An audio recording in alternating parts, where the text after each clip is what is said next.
నిన్న పెరుగుతో రాగి జావ ఎలా చేసుకోవాలో చెప్పాను కదా. ఈరోజు పాలు బెల్లం వేసి రాగి జావ ఎలా చేసుకోవాలో చెప్తున్నా చూడండి.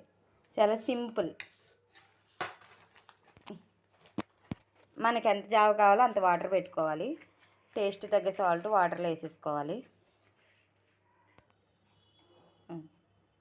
చిటికెడు ఉప్పు వేసుకోవాలి.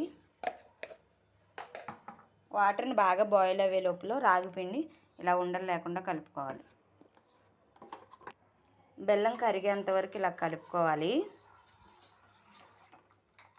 ఇంకా ముక్కలు ముక్కలుగా ఉంది. ఈ పాలు తీసుకున్నాను నేను ఒక బౌల్తో. పిండి బాగా కలిపి పెట్టుకున్నా.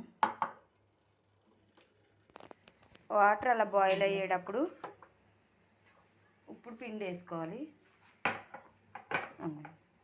చిటికెడు ఇలాచి పొడి వేసుకుంటున్నా టేస్ట్ కోసం.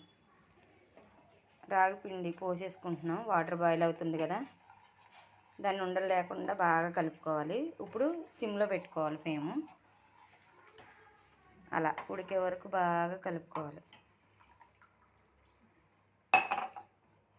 ఉండలు లేకుండా. ఎందుకంటే మనం ఆగేమంటే అది ఉండలు కట్టేస్తుంది. చూడండి అలా థిక్ అయిపోయింది అప్పుడే. ఇది కూడా చాలా టేస్ట్గా ఉంటుంది. ఒకసారి ట్రై చేసి చూడండి. ఎలా ఉందో నాకు కామెంట్ చేయండి. ఎవరు నాకు కామెంట్ చేయట్లేదు, అంటే నా వంట ట్రై చేయట్లేదు ఏంటో. జావ ఇలా ఉడకాలండి. ఇలా ఉడికేసిన దగ్గరికి అయిపోయిన తర్వాత పాలు పోసేసుకోవచ్చు. కొంతమంది కాచి పోసుకుంటారంట, నేను పచ్చిపాలే పోస్తున్నా.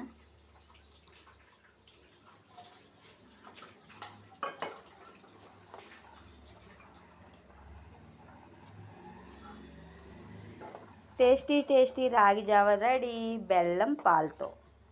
ఓకే.